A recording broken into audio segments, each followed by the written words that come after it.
চলো আজকে একটা জিরো অয়েল ফ্রি একটা চিকেনের রেসিপি তোমাদের সাথে শেয়ার করব। এই পুরো থালিটার রেসিপি অলরেডি আমার চ্যানেলে আছে, তোমরা দেখে নিতে পারো, শর্টসে আপলোড করেছিলাম। তো আজকে এই চিকেনের রেসিপিটা দেব। তো ফার্স্টে এর মধ্যে রয়েছে প্রায় 150 গ্রাম, অতটা হবে না, 100 গ্রাম মতো চিকেন রয়েছে। এটা তুমি 100 গ্রাম গোটা চিকেনও নিতে পারো, মানে যে সলিড পিসগুলো হয় এক্স্যাক্টলি ওই পিসটারই, কারণ ডায়েটের ক্ষেত্রে কিন্তু ওই সলিড পিসগুলোই খুব দরকার হয়। এবার একটু জল ঝরানো টক দই, সেটাকে আমি একটু নুন দিয়ে ফেটিয়ে নেব। লবণটা অপশনাল, নাও দিতে পারো।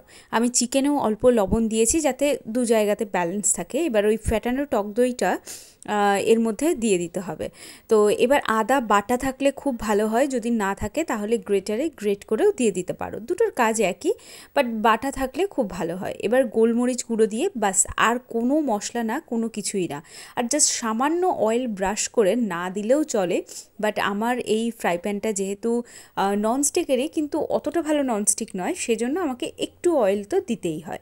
তো আমি জাস্ট অয়েলটা ব্রাশ করে নিয়েছি। আর না, যাদের ননস্টিকের প্যান তারা একেবারেই ব্যবহার করবে না তেল। তো এবার ঢাকা চাপা দিয়ে রান্না করার পর দেখবে চিকেন থেকে একটা জল বেরিয়েছে, যেটা আস্তে আস্তে ড্রাই হয়ে আসছে। এখনই দেখবে, এই পজিশনেই দেখবে চিকেন অলরেডি সেদ্ধ হয়ে গেছে।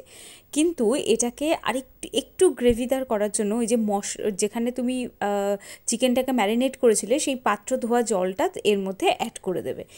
এই মুহূর্তে তুমি একটু চেক করে দেখতে পারো যে নুন টুন সব ঠিক আছে কিনা। আর এই রেসিপিটাতে কিন্তু লবণ একটু বেশি হয়ে গেলেই সমস্যা।